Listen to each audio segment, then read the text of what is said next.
Tuba tuvuddeyo nga tukkiridde naye olwensiro wankubidde ekisaati muganda wange wadde kikaddiye kati kale tusaabaniza mukyali ku Celeb Jazz nange Kabaka Smith kabaka w'olugambo wano mu ggwanga lya Uganda tubeerewo ne Lawrence nga tukikwasaganya naye amawulire si malungi si malungi agamwana mulenzi amanyiddwa nga Edwizi munange wetwogerere Lawrence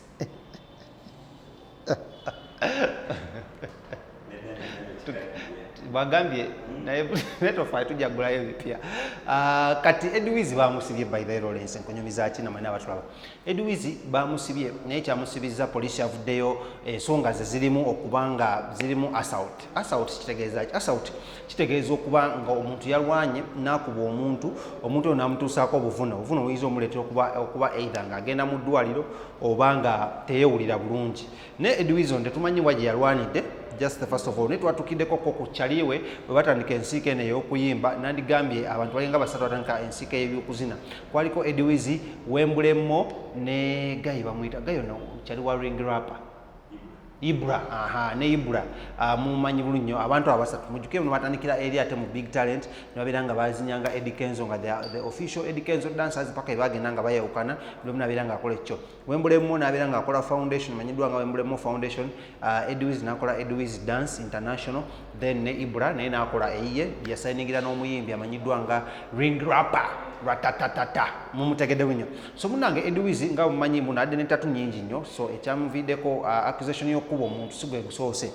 twajjukirako Lawrence ojjukirako gule twakola ebyalimu omuwala Sharon Payton we balwana yes Sharon Payton nga muno Edwizi ekisooka ali violent yamukubye naye ebintu bibadde bingi ebyogeddwako Edwizi however much Edwizi poliisi we yamukutte tewali amanyi poliisi ki gye bamututte twategedde butegeeze muno bamukutte ne bamusiba atamanyi Edwizi yoyo omuvubuka golaba mu bifaananyi saa zino ali mu kulwaninga producer wange gwakoze ki gwataddeyo ba editor gwataddeyo gwoli mu kulaba Edwizi ono munanga azinidde mu nnyimba z'abayimbi bangi nnyo era nga azinidde mu nnyimba za Fake Fameka azinidde mu nnyimba za Eddie Kenzo azinidde mu nnyimba za Pasi nyimba nnyo azinyeko ne Sharon Payton naye ne balwana ne bawukana ne baddiŋŋana abo abayimbi ababiri so ensonga ze zibadde mpanvu nnyo naye ekyanyumidde ku nsonga ze zonna Lawrence twatuukidde Wembulemo nammwe abatulaba Wembulemo yagezaako bambi okubeera lenient omanyi ng'omuntu mwayawukana mu ngeri etali nnungi ebiseera ebisinga buli omu asobola okuwanda omuliro naye Wembulemo yavuddeyo bambi n'asaba poliisi eveeyo bambi etaase ewe Edwizi bail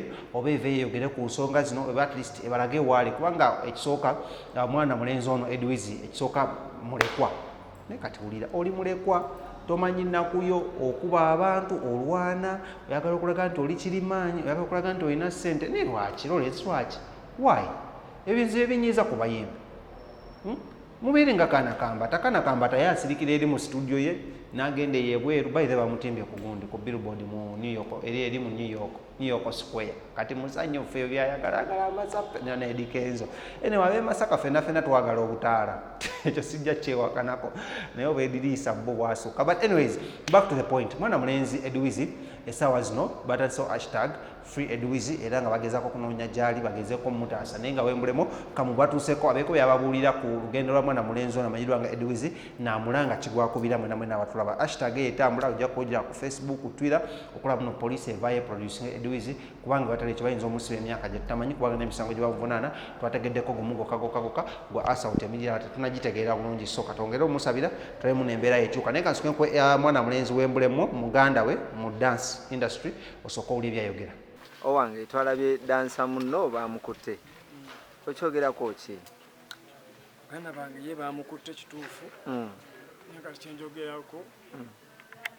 kinalyogedde bannange mbadde nsaba abantu bonna gye muli abasobola okugenda ko bayamba Edwizi abasobola tuyingako ne bayamba Edwizi bamuyambe bayingire mu nsonga ze afune justice kyekigambo kyenyiza okuba nakyo afune justice otherwise nga gye bamukuttemu alaga talina buyambi talina bwogerezi oba onfuna bamuvuze speedi nene nnyo kwegamba nga omuntu yenna kinnooma asobola okujja ayambe kintu kinene nnyo ku ye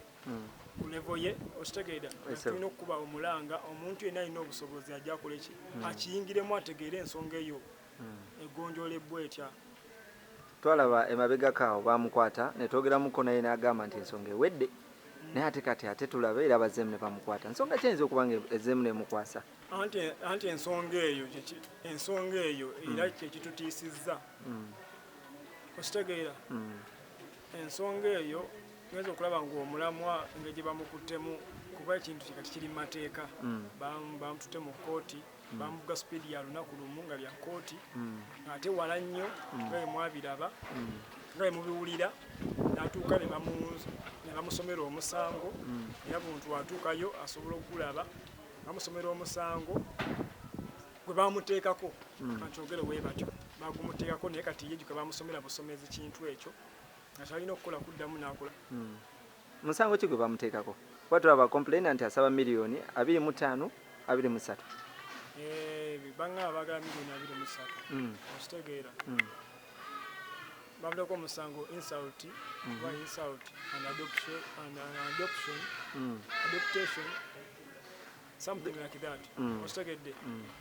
gwe bamuteekako okitegeera kati ng'ebintusonga ezo ziraka nki mpanvu nnyo okitegeera kati nga kyetaaga omuntu ow'amaanyi oba omuntu ow'obusobozi oba omuntu osobola okuyamba Edwiz akoleki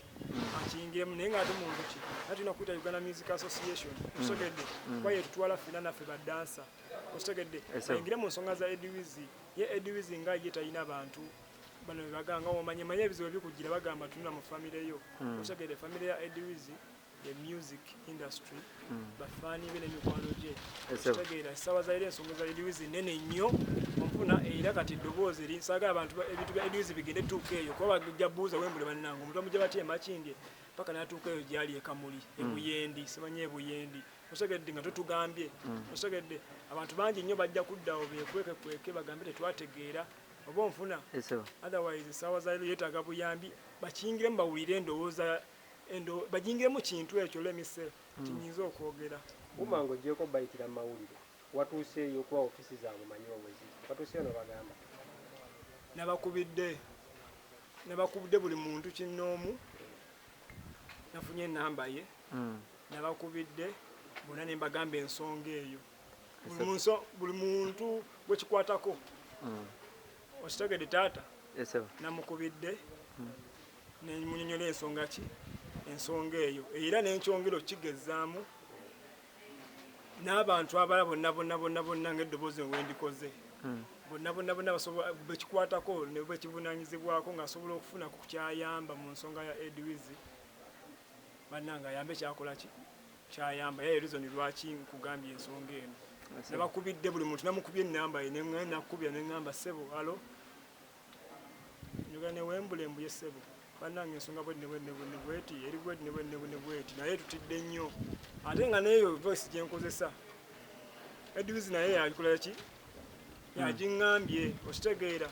yagiŋŋambye nkole ki nkikole kuba bwe buyambi bwasobola okukola ki afune okwogerebwa okitegedde afune justice asobole okuyisamu eddoboozi naye bamuwulirize otherwise kati lebo kwe bigenze Edwiz takyabisobola tibakitegeeza wayogedde naye nga tebanaba mutwala wamulabye nako Edwiz nali njogera naye okuva bamututte kuva e Kampala okitegedde kuva e Kampala paka kutuuka byamuteekamu paka netubufollowing nkugambye paka tutuuka eri